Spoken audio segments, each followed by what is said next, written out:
بیوی کے لیے بھی کچھ احکامات ہیں، بیوی کی بھی کچھ ذمہ داریاں ہیں جو اسے شوہر کے حق میں پوری کرنا ہے۔ پہلی ذمہ داری یہ کہ بیوی خوشی کے ساتھ شوہر کی اطاعت کرے۔ قرآن پاک میں نیک عورتوں کی صفت یہ بتائی گئی ہے، فالصالحات قانتات، نیک عورتیں فرما بردار ہوتی ہیں، ایک طرف اللہ کی اطاعت گزار اور دوسری طرف شوہر کی اطاعت گزار۔ شوہر کی اطاعت کے بارے میں ایک حدیث میں آتا ہے، آپ صلی اللہ علیہ وسلم نے فرمایا، دو قسم کے لوگ ایسے ہیں کہ جن کی نمازیں ان کے سروں سے اوپر نہیں جاتی، ایک وہ غلام جو اپنے آقا سے بھاگ جائے جب تک کہ واپس نہ آئے، اور دوسرے وہ بیوی جو اپنے شوہر کی نافرمانی کرے جب تک کہ نافرمانی سے باز نہ آ جائے۔ یہاں تک حکم ہے کہ بیوی شوہر کے معاملے میں کسی دوسرے کی بات نہ مانے، یعنی شادی کے بعد ایک عورت جب شوہر کے گھر چلی جاتی ہے تو پھر شوہر کا حق سب سے بڑا ہو جاتا ہے۔ بعض اوقات ہمارے معاشرے میں ایک طرف شوہر کچھ کہتا ہے، دوسری طرف والدین کچھ کہتے ہیں، تیسری طرف کسی اور کا مشورہ کچھ ہوتا ہے، عورت بیچاری بیچ میں پس جاتی۔ ایسے موقع پر عورت کے لیے کیا لازم ہے، اس کی پرائرٹی کیا ہوگی کہ وہ اپنے شوہر کی بات مانے۔ عورت کی دوسری بڑی ذمہ داری اپنی آبرو اور عزت و عصمت کی حفاظت ہے۔ عورت کوئی ایسا کام نہ کرے جس سے اس کی عفت و عصمت پر کچھ حرف پائے۔ ازدواجی زندگی کی خوشی کا راز باہم ایک دوسرے پر اعتماد ہے۔ اگر کوئی بھی ایسا کام عورت کرتی ہے جس سے شوہر کے دل میں شک ہو جاتا ہے، اعتماد ختم ہو جاتا ہے، تو اس سے ازدواجی زندگی کی خوشیاں ختم ہو جاتی ہیں۔ یہ اعتماد بے حد ضروری ہے، اور اس کے لیے اپنی عزت عصمت کی خصوصی حفاظت۔ نبی صلی اللہ علیہ وسلم نے فرمایا، عورت جب 5 وقت کی نماز پڑھے، اپنی آبرو کی حفاظت کرے، اپنے شوہر کی فرما بردار رہے، تو وہ جنت کے جس دروازے سے چاہے داخل ہو جائے۔ اسی لیے شوہر کی اجازت اور مرضی کے بغیر گھر سے بھی نہیں نکلنا چاہیے۔ حضرت معاذ بن جبل کہتے ہیں کہ نبی صلی اللہ علیہ وسلم نے فرمایا، خدا پر ایمان رکھنے والی عورت کے لیے جائز نہیں کہ وہ اپنے شوہر کے گھر میں کسی ایسے کو آنے دے جس کا آنا شوہر کو پسند نہ ہو، اور وہ ایسی صورت میں گھر سے نکلے جب اس کا نکلنا شوہر کو پسند نہ ہو۔ اطاعت کے علاوہ شوہر کو خوش رکھنا یہ بھی بے حد ضروری ہے۔ نبی صلی اللہ علیہ وسلم نے فرمایا، جس عورت نے اس حال میں انتقال کیا کہ اس کا شوہر اس سے خوش تھا تو وہ جنت میں داخل ہوگی۔ اور عموماً کسی کی خوشی کے لیے انسان اپنے جذبات کی قربانی دیتا ہے، بعض اوقات اپنی سوچ کی قربانی دیتا ہے، بعض اوقات اپنے کسی اور راحت و آرام کی قربانی دیتا ہے۔ تو ایک عورت جب اپنے شوہر کو خوش کرتی ہے تو جواباً اس کے لیے خوشی پلٹتی۔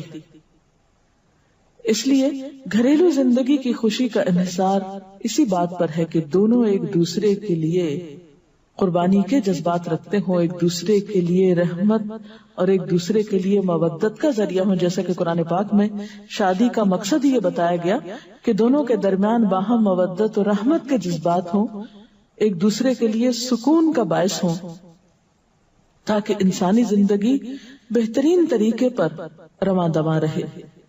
اسی طرح شوہر سے محبت کا اظہار کرنا، اس کے ساتھ وفادار رہنا، اس کا احسان ماننا، یہ بھی بے حد ضروری ہے۔ حضرت اسماء کہتی ہیں کہ ایک بار نبی صلی اللہ علیہ وسلم میرے پاس سے گزرے، میں اپنی سہیلیوں کے ساتھ تھی، آپ نے ہمیں سلام کیا اور ارشاد فرمایا، تم پر جن کا احسان ہے ان کی ناشکری سے بچو۔ تم میں سے ایک اپنے ماں باپ کے گھر کافی دنوں تک بن بیاہی بیٹھی رہتی ہے، پھر اللہ تعالیٰ اس کو شوہر عطا کرتا ہے، اولاد دیتا ہے، اور ان سارے احسانات کے باوجود اگر کبھی کسی بات پہ شوہر سے ناراض ہوتی ہے تو کہہ اٹھتی ہے، میں نے تو کبھی تمہاری طرف سے کوئی بھلائی دیکھی ہی نہیں۔ یہ جملہ ناشکری کا جملہ ہے جو عورت کو نہیں بولنا چاہیے۔ قیامت کے دن اللہ تعالیٰ اس عورت کی طرف نظر رحمت اٹھا کر نہیں دیکھے گا جو شوہر کی ناشکری ہوگی۔ اور آخری بات یہ کہ عورت کے اوپر لازم ہے کہ وہ اپنے گھر بار، مال و اسباب اور اپنی ذمہ داریوں میں شوہر کی مددگار رہے، شوہر کی وفادار رہے۔ آپ صلی اللہ علیہ وسلم نے فرمایا، قریش کی عورتیں کتنی اچھی عورتیں ہیں جو بچوں پہ بہت مہربان اور شوہر کے گھر بار کی حفاظت کرنے والی ہیں۔ آپ صلی اللہ علیہ وسلم نے ایک اچھی عورت کی خوبیاں بیان کرتے ہوئے فرمایا، مومن کے لیے خوف خدا کے بعد سب سے مفید اور باعث خیر نعمت نیک بیوی ہے۔ نیک بیوی کون سی؟ اس کی کیا تعریف ہے کہ جب شوہر کوئی کام کہے تو خوشی سے کر دے، جب اس پہ نگاہ ڈالے تو اس کو خوش کر دے، اور جب اس کے بھروسے پہ قسم کھا بیٹھے تو قسم پوری کر دے، اور جب کہیں چلا جائے تو اس کے پیچھے اپنی عزت و آبرو کی حفاظت کرے، اور شوہر کے مال اور اسباب میں اس کی خیر خواہ رہے، اس کو ضائع نہ کرے۔ ایک اچھی بیوی کی خوبیاں آپ صلی اللہ علیہ وسلم نے بتائیں۔ اور پھر آخری چیز صفائی ستھرائی، سلیقہ، شوہر کے لیے زیب و زینت کا اہتمام، یہ چیزیں بھی ازدواجی زندگی میں خوبصورتی پیدا کرتی ہیں، اور اس کا بھی اہتمام جو ہے پھر ایک عبادت ہو جاتا ہے۔ لیکن ہمارا حال یہ ہے کہ جب ہمیں کہیں باہر جانا ہوتا ہے تو ہم بہت اہتمام کریں گے، لیکن شوہر کے لیے بطور خاص نیت کر کے اہتمام نہیں کریں۔ ہم یہ کہتے ہیں اس کو تو نظر ہی نہیں آتا، اس نے کبھی تعریف ہی نہیں کی، اس کو پتہ ہی نہیں میں نے کیا پہنا اور کیا نہیں پہنا، تو کس لیے پہنے؟ ایک شیطان ہمیں جواز فراہم کر دیتا نا، حالانکہ ہر کوئی ڈسکرپٹیو نہیں ہوتا۔ جس طرح بعض اوقات ہم خواتین بہت ڈسکرپٹیو ہوتی ہیں، اس نے یہ پہنا، اس کا یہ اینگل تھا، یہ ایسا تھا ویسا تھا۔ شوہروں مردوں کی اس طرح کی نظر نہیں ہوتی، پھر ہم اس سے وہ ایکسپیکٹ کرتے ہیں جو ہم خود کر رہے ہوتے ہیں یا خود چاہتے ہیں، وہ اس میں پورے نہیں اترتے تو ہمارے اسٹینڈرڈ سے گر جاتے ہیں۔ تو اس سے یہ ہے کہ ان کی اور بھلائیاں یاد رکھ کے اگر اس طرح کی کوئی کمی کوتاہی ہو جائے تو اسے اگنور کر دینا چاہیے، اور ان کے لیے بھی بطور خاص اہتمام کرنا چاہیے۔ اب دیکھیے کہ مثلا اس جگہ پر ہم بیٹھے ہوئے ہیں، اس جگہ کو خوشگوار بہت سی چیزوں نے ملا کے بنایا، سب لوگوں کا اکٹھا ہونا ایک خوشی کا باعث ہے، یہ پھول رکھے ہوئے، یہ روشنی ہے۔ اب ہم ایک ایک چیز گن تو نہیں سکتے، لیکن اوور آل ہر چیز کا اپنا ایک ایفیکٹ ہے، اور ہر چیز کا اپنا ایک اثر ہے۔